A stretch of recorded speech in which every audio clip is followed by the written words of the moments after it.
नमस्ते। आज बात करेंगे हम जिस अवस्था में है, जो बुरी अवस्था हमारी है, जिस भ्रष्टाचार में हम रह रहे हैं, जिसमें हमारा शोषण हो रहा है, उसके जिम्मेदार कौन है? तो इसके जिम्मेदार हैं 2% लोग जो चुन के गए हैं या सिलेक्ट होके गए हैं, जो अपने ही समाज। तो इस सब चीजों को समझने से पहले 2-3 बातें है जो समझना चाहिए। उसके बाद ये बात आराम से समझ में आ जाएगी कि 98% बनाम 2% की ये पूरी लड़ाई है। 2% वो जो हम पर शासन कर रहे हैं, चाहे शासन में रह के या प्रशासन में रह के, और 98% वो जो उनका सहयोग कर रहे हैं, चाहे वोटर के तौर पर, चाहे कार्यकर्ता के तौर पर, चाहे और भी किसी स्तर पर। अब इस बात को समझने के लिए आपको हम थोड़ा ले चलते हैं समय में पीछे। हम लोग आजादी के संघर्ष किया, हमारे पूर्वजों ने संघर्ष किया। अगर हम पूर्व जन्म मानते हैं हिंदू धर्म के हिसाब से, तो हो सकता है हमें से बहुत उस समय संघर्षों में शामिल भी रहे होंगे।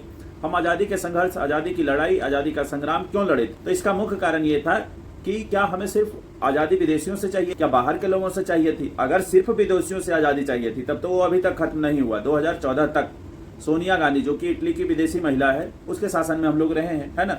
तो ये किसी से छिपा नहीं है। अंग्रेज 1947 के आसपास चले गए, फिर भी विदेशियों का शासन अपने हाथ 2014 तक रहा।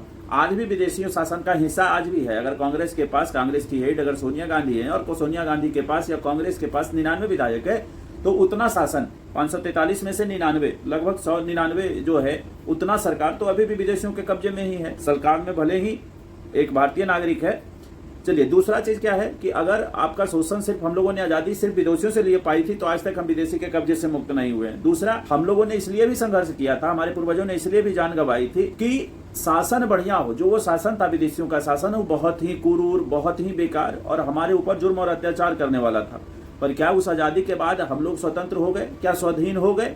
अब इस बात को अच्छे से समझना है। स्वाधीन तो हो गए, अपना एक कानून बना लिया, अपने आप पर लागू कर लिया, लेकिन स्वतंत्र हुए क्या? स्व मतलब अपना, और तंत्र मतलब क्या अपना तंत्र है क्या? नहीं। तंत्र आज भी अंग्रेजों के कब्जे में, और अंग्रेजों से जो हमने सीखा, समस्या अपने साथ ये आ गया है कि जिस कानून को हम मान रहे हैं वो अंग्रेजों का कानून है।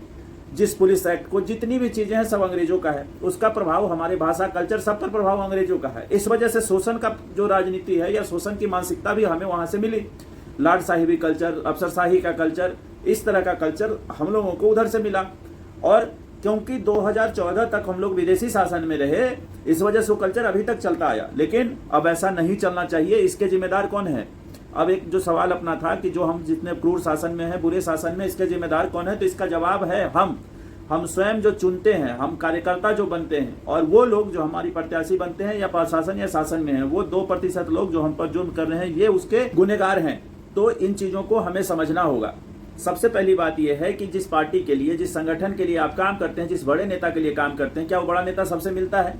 नहीं। फिर भी वोट उनको जा रहा है। कैसे जा रहा है? कम से कम कोई ना कोई तो है जो उनके लिए आवाज उठा रहा है जमीन पर। चाहे कोई भी संगठन, बड़ी पार्टियां, किसी से भी ले लीजिए, तो सबसे बड़ा मजबूती किसी भी संगठन के लिए होता है उसका कार्यकर्ता, नेता नहीं, कार्यकर्ता। और कोई भी पार्टी आपसे नहीं चाहता कि नेता बने, हमेशा चाहता है कार्यकर्ता बने। कार्य आप पार्टी के लिए करेंगे तो उनको फायदा है। आप राजनीति और नेतृत्व करना चाहेंगे तो उनको फायदा नहीं है। इसी की फायदा उठा के हमारे लोगों का शोषण किया जाता है। समस्या, मूल समस्या क्या है? वो कार्यकर्ता ही जो हमारे समाज से निकले, वो भी मूल समस्या है। हमारा खुद का काम नहीं हो रहा, हमारे साथ खुद भ्रष्टाचार हो रहा है, ज्यादती हो रही है, तरह तरह के गुनाह हो रहे हैं, बद से बदतर स्थिति में है। जितने नरक में सजा घोषित किया गया है, या ग्रंथों में या जहां भी बताया गया है, जो भी सजा नरक में बताया गया है या कहीं और भी, वो सारा सजा तो हम लोग जीवित होते हुए ही भोग रहे हैं। फिर भी हम पार्टी के खिलाफ, संगठन के खिलाफ नहीं बोलते। यही हमारी समस्या है और यही लोग गुनहगार भी हैं। जबकि समझना ये चाहिए कि आप एक उदाहरण मान लो नरेंद्र मोदी का, या किसी और भी नेता का ले लो, लालू यादव जी का या नीतीश कुमार, किसी का भी, वो स्वयं क्या वोट मांगने आते हैं सभी 243 विधानसभा में? नहीं आते। बिहार के 243 विधानसभा में नहीं आते। फिर भी वोट उनको जा रहा है। इसका मतलब है कि कोई ना कोई है जो उनके लिए, उनके बिहाफ में, उनके वहां अब्सेंट रहते हुए, अनुपस्थित रहते हुए भी उनके लिए काम कर रहा है। और ये वही लोग हैं जो कार्यकर्ता कहलाते हैं। अब कार्यकर्ता अपना वैल्यू नहीं समझ पाते हैं कि वो क्या कर रहे हैं। अगर कार्यकर्ता किसी पार्टी में ना हो तो पार्टी 10 दिन नहीं चलेगी, खत्म हो जाएगा कहानी। सिर्फ ये बात सोचिए कि जो आपका नेता, जो मूल नेता जिसके लिए आप वोट मांग रहे हैं, वो स्वयं अभी तक आया नहीं मैदान में, फील्ड पर, ग्राउंड में, जीरो लेवल पर, फिर भी उसको वोट जा रहा। मतलब कोई ना कोई तो था जो उसके लिए पैरवी कर रहा था, उसके लिए आवाज उठा रहा था, उसके लिए आदेश कर रहा था, उसके लिए आग्रह कर रहा था, उसके लिए गालियां सुन रहा था, बात सुन रहा था, फिर भी वो काम कर रहा था।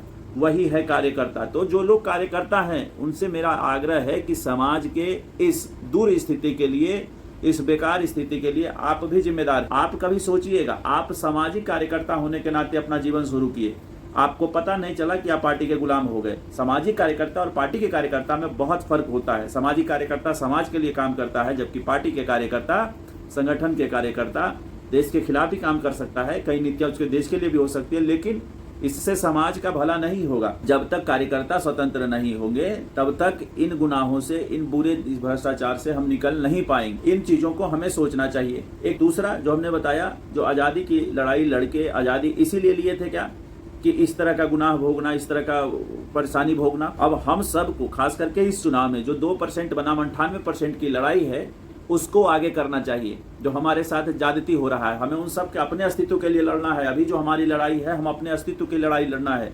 हमारे धर्म, हमारी संस्कृति, हमारी इज्जत प्रतिष्ठा, हमारे बहन बेटी, अपनी अस्तित्व की लड़ाई लड़नी है हमें। पार्टी के गुलाम बन के इंच खत्म होके कुछ नहीं मिलने वाला। कभी आप गौर करिएगा कि आप जीवन भर कार्यकर्ता रहते हैं और कोई तीसरा आके, पैसा वाला आके, किसी का चचा, किसी का भतीजा, कोई रिश्तेदार आके वो आपका नेता बन जाता है, विधायक मंत्री बन जाता है, और जीवन भर आप कार्यकर्ता रहते हैं। एक आदमी 4-4, 5-5, 10-10 बार विधायकी का टिकट लेता है, पार्टी उसे टिकट देती है। ऐसा ये एक सीधा गुलामी है। एक कार्यकर्ता का जीवन पूरे ऐसे ही बर्बाद हो जाता है। आप जो सोचते हैं आगे आने वाले समय में आपको काम आएगा, कभी काम नहीं आएगा। जिसने विरोध का झंडा उठाया या जो समाज के तरफ है, पार्टी भी उसी का काम आखिरी में करती है। गुलामों का काम पार्टियां नहीं करती है। और ये लड़ाई सिर्फ हमारी नहीं है, ये आपकी है। आपके हक, हकूक, आपके भविष्य, हमारे भविष्य, अपने संस्कृति की रक्षा के लिए है, अपने भगवान, इन सभी की रक्षा के लिए है। अपने जो आप गुलामी करते हैं उससे भविष्य बर्बाद होता है, उससे परेशानी होता है। तो आखिरी में फिर से सबसे अनुरोध करते हैं कि कार्यकर्ता बन के न रहें, अपना आवाज उठाएं। और एक बात आप माने, आप हैं इसलिए पार्टियां हैं। तो जिस तरह अगर अच्छे के लिए पार्टी जिम्मेदार है तो बुरे के लिए भी पार्टी जिम्मेदार है। आप जिम्मेदार हैं, पार्टी के कार्यकर्ता भी जिम्मेदार हैं। इसलिए जिम्मेदार हैं कि आप ही हैं जो उन्हें वोट दिलवाते हैं, वरना वो तो पूरे चुनाव कभी नजर नहीं आते। 5-5 साल, 10-10 साल कभी नजर नहीं आते। वो तो विदेशों में पढ़ाई करते हैं, वो तो अपना काम, बिजनेस वगैरह करते हैं। उनको क्या मतलब सामाजिक कार्यकर्ता से और समाज से।